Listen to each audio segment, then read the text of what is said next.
Now, I want you to focus on few things because from the beginning you must follow me so that you may not miss anything. I'm going to go to the foundation and then build up the whole building over it. First part is God's overview of pride versus humility. What is the first part? God's overview of pride versus humility. What is the second part? The compelling humility of Jesus. All right, these are the first two parts. Now the third part is payment of pride. And what is the fourth part? Blessing of humbling ourselves. What is the first part? God's overview of pride versus humility. So in this God's overview over pride versus humility, we are going to see what's the overview of God. How does God actually looks to it? What is pride for God? What is humility for God? What is his approach towards pride? What is his approach to a man who is humble? What is his approach towards a man who is full of pride? And we're going to just see lots of things from the word of God and majorly from the book of Proverbs so that we can find out what's the plan of God. Amen? I learned today that we get lots of pain in our bodies, but we refuse to come to church. But Jesus didn't refuse when he was having so much of lots of pain that I'll not go to cross. But it was God's will that he should go. So I learned today whatever pain it will come, I'll bear that pain and come to the church. Thank you. Praise Lord. There are two verses that in James 4 that bless me a lot. Verse 6, but he giveth more grace. God resisteth the proud, but giveth grace to the humble. Without grace, we are nothing. We need God's grace in our life. We will be dead without God's grace. And it says that he giveth grace to the humble and not to the proud. So this was an eye-opener for me, that it showed me that we need to be humble to get God's grace in our lives. Only God's grace can cleanse us from all our sins. And it also the Bible also says that all have fallen short of the glory of God and all have sinned.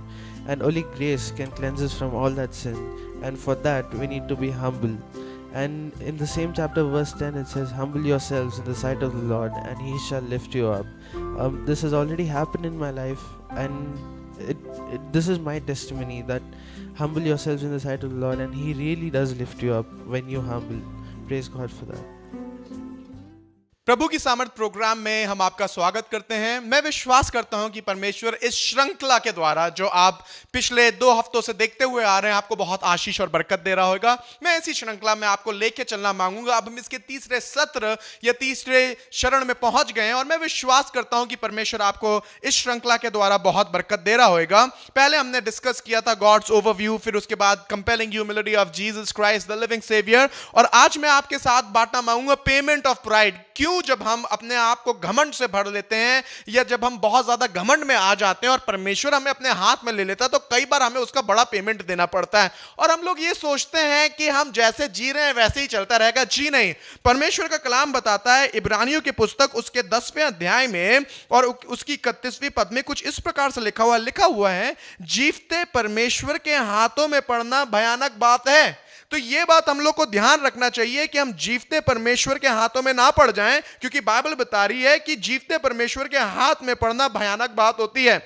लिखा हुआ है मत्ती की पुस्तक उसके 23वें अध्याय में, जो कोई अपने आप को बड़ा बनाएगा वह छोटा किया जाएगा और जो कोई अपने आप को छोटा बनाएगा वह बड़ा किया जाएगा। यह परमेश्वर का नियम है। खुदा बता रहा है कि अगर तुम उसके हाथ में पड़ गए तो बहुत भयानक बात है। अपने आप को इतना बड़ा मत कर लो कि उसके हाथ में तुम्हें पड़ना पड़े, फिर वो तुम्हें बताए कि तुम हो कौन। हम मनुष्य हैं और हमें इस बात को हमेशा ध्यान रखना चाहिए कि जो भी अधिकार हमारे पास है वो हमारे आसमान के परमेश्वर के द्वारा दिया गया है और इस पृथ्वी पे हमें वो अधिकार इसलिए दिया गया है कि हम खाली उसे अपने हित के लिए नहीं मगर दूसरे के हित के लिए भी इस्तेमाल करें। और परमेश्वर का कलाम संक्षेप में हमको इन छोटी छोटी वर्सेस के द्वारा जो मैं आज आपके साथ बांट रहा हूं, यह बताना मांग रहा है कि परमेश्वर हर तरीके से घमंड से घृणा करता है, नफरत करता है और वो अपने हाथ में इस मैटर को ले लेता है जब हम अपने अधिकार को गलत तरीके से इस्तेमाल करें। और आज इस श्रृंखला के अंदर मैं जब आपको लेके जाऊंगा तो मैं आपको जगह जगह से परमेश्वर के कलाम से दिखाऊंगा कि किस तरीके से परमेश्वर इन चीजों से बहुत नफरत नफरत करता है। मेरे साथ निकालें लूका रचित सुसमाचार उसका 14वां अध्याय उसकी 11वीं आयत। Luke chapter 14 and verse 11. Luke chapter 14 and verse 11. Let me read it for you something. This is so powerful. यहां पर कुछ इस प्रकार से लिखा हुआ है, लूका रचित सुसमाचार उसका 14वां अध्याय और उसकी 11वीं आयत। लिखा हुआ है, क्योंकि जो कोई अपने आप को बड़ा बनाएगा वह छोटा किया जाएगा, और जो कोई अपने आप को छोटा बनाएगा वह बड़ा किया जाएगा। यह परमेश्वर का नियम है। परमेश्वर कह रहा है, जो अपने आप को कोई आदमी है जो बहुत बड़ा बनाने की कोशिश कर रहा है, मैं उसको छोटा बनाऊंगा, और जो अपने आप को छोटा बनाएगा, परमेश्वर कह रहा है, मैं उसको बड़ा करूंगा। And I want to read for you something very very powerful. इफिसियों का पुस्तक और उसका 6वां अध्याय, Ephesians chapter 6, and I want to read for you from verse 8 to 9. Paul has been instructing the church and he has been telling the church, please be careful if you are the man in authority. आप मेहरबानी से, अगर आपके पास अधिकार है तो उस अधिकार का गलत तरीके से उपयोग ना करें, उसे लोगों को बनाने के लिए उपयोग करें, उस अधिकार का लोगों को नष्ट करने के लिए उपयोग ना करें। क्योंकि अगर परमेश्वर ने आपको कोई स्थान दिया है तो वो उस स्थान में आपको ऊंचा भी उठा सकता है और उस स्थान से आपको नीचे भी गिरा सकता है। लिखा है यहां पर कुछ इस प्रकार से, Ephesians chapter 6 from verse 8 to 9, it says like this. क्योंकि तुम जानते हो कि जो कोई जैसा अच्छा काम करेगा, चाहे दास हो चाहे स्वतंत्र, प्रभु से वैसा ही पाएगा। तुम्हारा दोनों का स्वामी स्वर्ग में है और वह किसी का पक्ष नहीं करता। This is what the word of God, this is what Paul was teaching to the church, कि भैया ध्यान दो कि ये मत सोचो कि तुम अगर अधिकार में हो तुम उनको धमकियाते रहोगे, उनको नीचे दबाते रहोगे। ये परमेश्वर की इच्छा नहीं है। एक्सोडस चैप्टर 7 और उसकी वर्स 14 आपके लिए पढ़ना मांगूंगा। निर्गमन की पुस्तक उसके 7वें अध्याय की 14वीं आयत आपके लिए पढ़ना मांगूंगा, और मैं आपको दिखाना मांगूंगा किस तरीके से फिरौन ने अपने मन को कड़ा कर लिया और परमेश्वर ने मूसा से बोला था, तुम जाना और उसको बताना कि मैं चाहता हूं मेरे लोगों को छोड़ दे, मगर ये अपनी ढिठाई में बना रहा, मैं तो राजा हूं, मैं लोगों को नहीं छोड़ूंगा, मारूंगा, गिराऊंगा, इनको इस्तेमाल करूंगा। भयानक बात है, बहुत हौलनाक बात है, उसके हाथ में पड़ जाते हैं जब आप दबाने की कोशिश कर रहे हैं। आप यहां पर देखिए, यहां पर फिरौन लोगों को दबाने की कोशिश कर रहा है और परमेश्वर ने अब ये मैटर अपने हाथ में ले लिया है। अब परमेश्वर को ये वाली बात समझ में आ गई है, इस आदमी का मन कठोर हो गया है और ये मेरे लोगों को जाने नहीं देता। फिर परमेश्वर ने मूसा को वहां पर भेजा और उसके बाद एक एक करके वहां पर ढेरों परेशानियां आने लगी, और मैं इन परेशानियों का जिक्र आपके साथ करना मांगूंगा। And I wanted to show you कि क्या क्या हुआ। जब आप निर्गमन की पुस्तक उसके 7वें अध्याय की 14वीं आयत से लेकर 25वीं आयत तक पढ़ते हैं, when you read book of Exodus chapter 7 verse 14 to 25 you will find कि उस पूरे देश का पानी लहू के समान हो गया, कोई पानी तक नहीं पी पा रहा था। परमेश्वर ने बोला कि भैया संभल जाओ, नहीं तो मैं प्लेग भेज दूंगा, मैं महामारी भेज दूंगा। और इसने बोला महामारी भेज दो, मुझे कोई मतलब नहीं। आप देखिए एक एक करके घमंड की वजह से पूरा शहर बर्बाद हो गया। आप देखिए एक्सोडस चैप्टर 7 वर्स 14 से लेकर 25 तक पढ़ेंगे तो आपको पता चलेगा हर जगह का पानी वहां पर लहू से भर गया। और मैं आपको एक एक करके आगे लेके जाना मांगूंगा। 8वीं आयत में, 8वें पद में जब आप पढ़ेंगे, 8वें चैप्टर में पढ़ेंगे निर्गमन के, मेढकों का आक्रमण वहां पर हो गया। जब 8वें पद की आप 16वीं आयत से पढ़ेंगे तो वहां पर आपको पता चलेगा कि वहां पर कुटकियों के झुंड ने आक्रमण कर दिया। फिर आप 20वीं आयत से पढ़ेंगे 8वें अध्याय की कि वहां पर डांसों के झुंडों ने अटैक कर दिया। From 20th verse of 8th chapter you will find वहां पर डांसों के झुंड ने अटैक किया। फिर वहां पर पशुओं की मौतें हो गई। फिर वहां पर फफोलों और फोड़ों का निकलना हुआ। 9वें अध्याय की 8वीं आयत से, from 9th chapter and 8th verse, फोलों और फफोलों का निकलना वहां पर चालू हो गया। फिर आप आगे पढ़ेंगे तो 9वें अध्याय की 13वीं आयत से आपको पता चलेगा वहां पर ओलों की वर्षा होने लगी। 10वीं आयत से आप पढ़ेंगे कि वहां पर टिड्डियों का आक्रमण हुआ। 10वें अध्याय से पढ़ेंगे वहां टिड्डियों का आक्रमण हुआ। 21वें पद से आप पढ़ेंगे 10वें अध्याय के कि वहां पर पूरे शहर में हर जगह अंधकार छा गया। फाइनली 11वें चैप्टर में आप पढ़ेंगे उसकी पहली आयत से कि परमेश्वर ने आखिरी चेतावनी दी और बोला कि मैं सारे पहलौठों को मार दूंगा। और एक एक पहला बच्चा खत्म हो गया, किसी के पास कोई पहला बच्चा नहीं बचा। और वहां पर बड़ा विलाप हुआ, वहां बड़ा रोना हुआ, बड़ी परेशानी हुई। मगर फिरौन ने अभी भी अपने दिल को कड़ाई रखा था। अब जब उसका खुद का बच्चा मरा तब उसकी अकल में आई। कई बार हम घमंड के कारण अपना इतना नुकसान करा लेते हैं कि अपने घर तक को बर्बाद कर लेते हैं। फाइनली इन लोगों ने बोला ठीक है भैया तुम चले जाओ, यहां से चले जाओ। तो जब ये सारे मिस्री सारे इजरायली मिस्र देश से निकल के जा रहे थे, फिर से इसके अंदर घमंड आ गया। इतने सालों तक इसने मेरी सेवा करी, इसको मैं कैसे जाने दूं, इसको खत्म कर दूंगा, नेस्त और नाबूद कर दूंगा। पूरी सेना लेके इजराइल का पीछा करने लगा और लाल समुद्र तक इनका पीछा किया और लाल समुद्र के सामने जाके इनको पकड़ लिया और सोचा अब तो इनको मार देंगे, खत्म कर देंगे, नेस्तो नाबूद कर देंगे।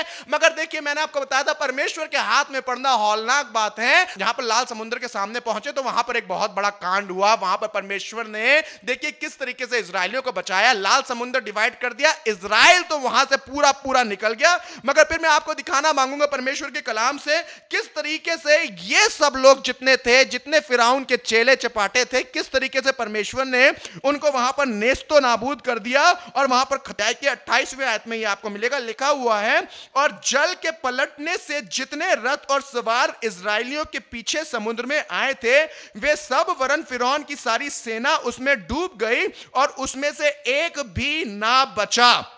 तो आप इस बात से समझ सकते हैं कि परमेश्वर ने क्या किया। वहां पर पूरी फिरौन की सेना को नेस्तो नाबूद कर दिया। इजराइलियों को तो लाल समुद्र से निकाल दिया, मगर ये सब के सब वहां खत्म हो गए और बर्बाद हो गए। अब मैं आपको नए नियम में लेके जाना मांगूंगा और मैं आपके लिए एक पैराबल पढ़ना मांगूंगा जो आपको मिलेगा लूका रचित सुसमाचार और उसके 18वें अध्याय में और उसकी 14वीं आयत में ये पैराबल आपको मिलता है। और यीशु मसीह ने ये पैराबल लोगों को सिखाया, बताया, ये उदाहरण लोगों को दिया या ये दृष्टांत लोगों को दिया। और मैं दृष्टांत के बारे में आपसे थोड़ी सी बात करना मांगूंगा। ये बहुत जबरदस्त दृष्टांत है और यहां पर भी यही बात कर रहा है कि एक आदमी दीनता के साथ, कई बार तो होता है कि हम दूसरों के सामने घमंड की बातें करते हैं, मगर कई बार घमंड इतना बढ़ जाता है कि दूसरों की छोड़िए, हम परमेश्वर के सामने भी घमंड से बात करने लगते हैं। कुछ लोगों को तो इसी बात का घमंड होता है कि मैं बहुत 21 दिन फास्ट करता हूं, 40 दिन फास्ट करता हूं। अच्छी बात है, आप 21 दिन फास्ट करते हैं, अनाउंसमेंट करना अच्छी बात नहीं है।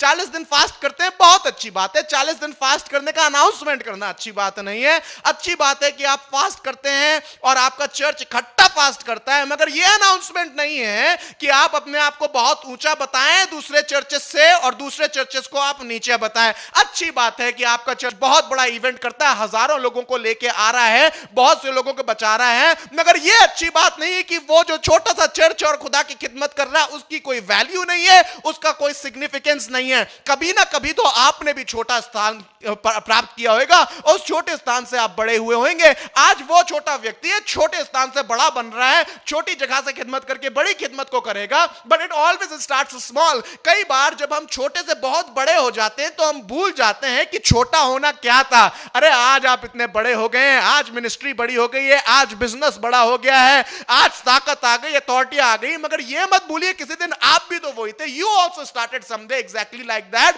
और यह इतना दिमाग में भर जाता है कि आप लोगों के सामने तो अपना अधिकार जताते ही जताते हैं, मगर यहां तक अपना अधिकार दिखाने लगते हैं कि आप खुदा के सामने भी अधिकारी बन के बात करने लगते हैं। याद रखिएगा, परमेश्वर के कलाम में लिखा है, जो अपने आप को छोटा बनाएगा, इसका मतलब बाइबल बता रही है यह आपके हाथ में है। आपको अपने आप को छोटा बनाना है। अगर आप अपने आप को छोटा बनाएंगे तो परमेश्वर का काम आपको बड़ा बनाना है, मगर आप अगर अपने आप को बड़ा बनाएंगे तो फिर परमेश्वर का काम है आपको छोटा बनाना।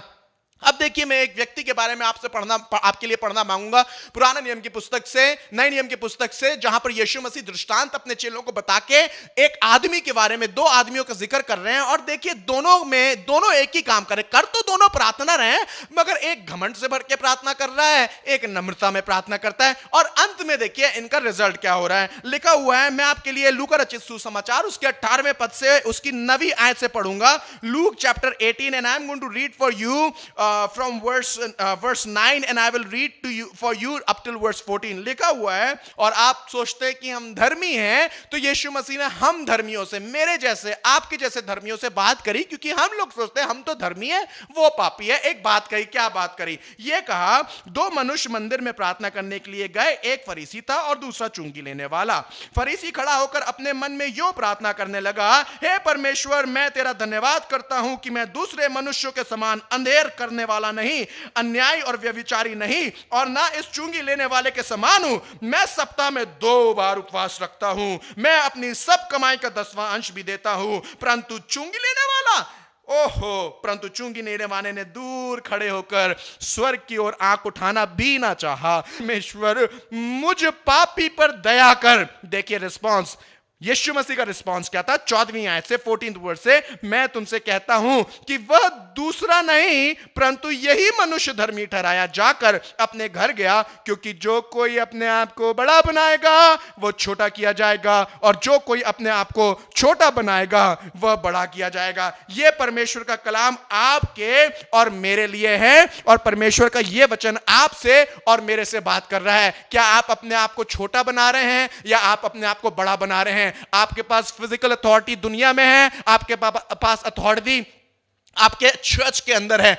बाइबल बता रही है आप अपनी अथॉरिटी का किसी भी तरीके से गलत इस्तेमाल नहीं कर सकते हैं। अंत में मैं आपके साथ एक और आयत शेयर करना मांगूंगा जो आपको मिलेगी याकूब की पुस्तक उसके 4थे अध्याय की 7वीं आयत, James chapter 4 and verse 7। See what it says here, इसलिए परमेश्वर के अधीन हो जाओ और शैतान का सामना करो तो वह तुम्हारे पास से भाग निकलेगा। मैं आपको बताना मांगता हूं, हम लोग बिल्कुल उल्टा करते हैं। बजाय हम परमेश्वर के अधीन होने के और शैतान को भगाने के, हम शैतान के अधीन हो जाते हैं और परमेश्वर को भगाते हैं। कैसे? अरे घमंड से भर जाएंगे तो खुदा थोड़ी ना आएगा, शैतान ही आएगा, खुदा को रेजिस्ट करेंगे। बट बाइबल बता रही है आपको अगर शैतान का सामना करना है, दीन करके परमेश्वर के हाथ में रखेंगे तो परमेश्वर आपको शैतान से लड़ने की शक्ति और सामर्थ्य देगा। आपका घर अच्छा हो जाएगा, आपकी बीवी और बच्चों के साथ रिलेशन अच्छा हो जाएगा, आपका ऑफिस में रिलेशन अच्छा हो जाएगा, आपका बिजनेस में रिलेशन अच्छा हो जाएगा। कुल मिला के बात इतनी सी है कि अगर आप अपने आप को बढ़ा रहे हैं तो परमेश्वर घटाने की ताकत रखता है, पर अगर आप अपने आप को घटा रहे हैं तो परमेश्वर आपको बढ़ाने की की सामर्थ्य रखता है। इस सत्र में आज हमने यह बात डिस्कस करी है कि किस तरीके से, मैंने आपके सामने 2 एग्जांपल लिए, एक पुराने नियम से लिया, एक नए नियम से लिया, और मैंने आपको दिखाया निर्गमन की पुस्तक में किस तरीके से फिरौन घमंड से भर जाता है और एक आदमी के घमंड की वजह से समझ लीजिए पूरा देश नाश हो जाता है। उसके बाद मैंने आपको नए नियम से दिखाया किस तरीके से एक आदमी प्रार्थना करने जा रहा है और प्रार्थना करने में भी घमंड दिखा रहा है। इवन स्पिरिचुअल प्राइड की वजह से उसको परमेश्वर नकार देता है, मगर जो अपने आप को दीन करता है परमेश्वर उसको उठा देता है। तो मैंने आपको 2 एग्जांपल्स दिखाए किस तरीके से घमंडियों को परमेश्वर ने अपने आप से दूर किया और उनको नेस्तो नाबूद कर दिया। बट आने वाले सत्र में या आने वाले सेशन में मैं आज आपके साथ शेयर करूंगा कि किस तरीके से वो लोग जिन्होंने अपने आप को दीन किया था परमेश्वर ने उनको किस तरीके से उठाया। And I believe that as you are going to learn from the last session, it is going to be a great blessing for you. So hold on, जरूर से next session तक आप हमारा इंतजार करें, watching power of God, and do not go. And I believe that these sessions are going to bless you immensely. May God bless you. For being humble, we have to listen to God and work according to His will. I really want to thank Pastor Peter for that. Praise the Lord. We just heard about John the Baptist and Jesus, and I put myself into it because as I'm the worship pastor, you know, many times I have to make a decision like this, you know, okay, I ask somebody to lead, but then I think, no, I'll have to take care of this song because it might not go well as I'm thinking. But now I learned that when as a leader you give something to someone to do, you should leave it upon them, and then you will see how God works. So I learned that thing from that very particular example. So I give glory to God. We got many verses from the Bible, and then I came to know that no, I have pride also. So I want to thank God that God told me that I have pride in my life, and this is my decision whether to keep the same thing in my heart or take it out. Praise the Lord. कि एक आदमी घमंड से भर गया, राजा घमंड से भर गया, उसका हाल खराब हो गया, बीमार हो गया, ल्यूनाटिक हो गया, जंगल में चला गया, पशुओं के समान रहने लगा। मगर फिर उसे अकल आ गई, भैया ये घमंड नमंड सब छोड़ दो, आसमान का परमेश्वर सब कुछ करता है। इसने अपने आप को दीन किया, जैसे ही इसने अपने आप को दीन किया खुदा ने इसे रिस्टोर किया। इसके मंत्री इससे मिलने के लिए आने लगे, लोग इसको इज्जत करने लगे, और यहाँ तक कि हो गया कि इसका आदर डबल हो गया। Do you want that you must also have a double blessing? You want double honor, double portion of anointing, you want double income, you want that your family joy should double. The key is make yourself humble before the Lord, make yourself humble before the people, and God is going to exalt you. आपको शिरोमणि बना देगा। उसके सब काम सच्चे और उसके सब व्यवहार न्याय के हैं, और जो लोग घमंड से चलते हैं उन्हें वो नीचा कर सकता है।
बेवजह मैं तुझसे दूर था, इस जहां में मैं मसरूर था। बेवजह मैं तुझसे दूर था, इस जहां में मैं मसरूर था। जिन पे था मुझको यकीन, साथ मेरे अब वो नहीं। जिन पे था मुझको यकीन, साथ मेरे अब वो नहीं। हूँ शर्मिंदा मैं अपनी इस भूल पर, दे दे माफी मुझको कबूल कर। हूँ शर्मिंदा मैं अपनी इस भूल पर,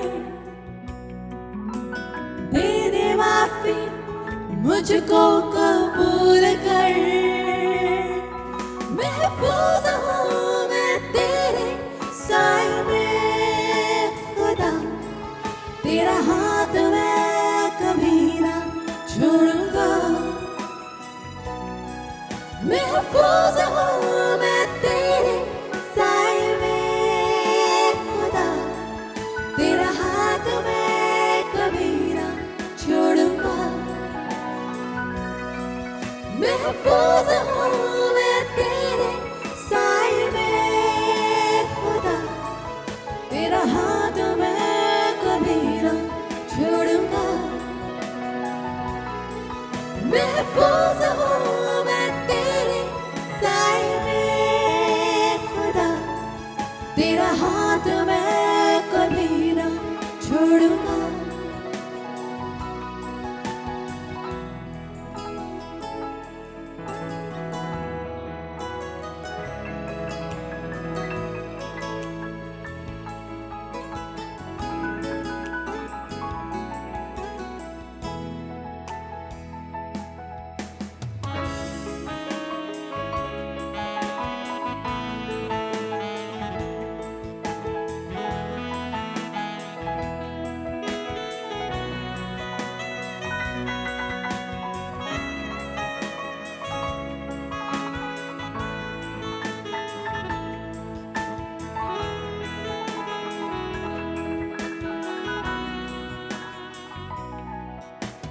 लौट कर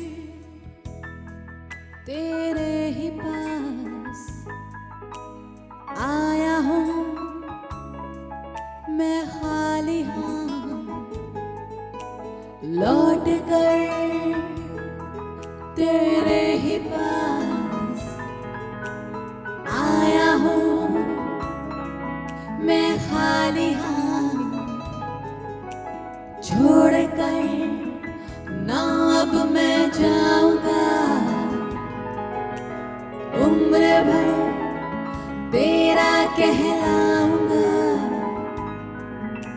छोड़ कर ना अब मैं जाऊंगा, उम्र भर तेरा कहलाऊंगा। तेरे प्यार को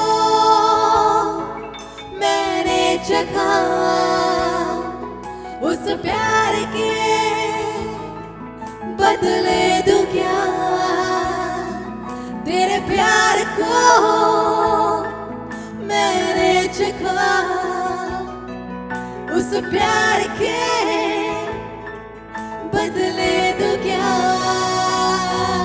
महफूज हूँ मैं तेरे साए में खुदा, तेरा हाथ मैं कभी ना छोड़ूंगा। महफूज हूँ मैं तेरे साए में खुदा, तेरा हाथ मैं कभी ना छोड़ूंगा। महफूज हूँ मैं तेरे साए में खुदा, तेरा हाथ मैं कभी ना महफूज हो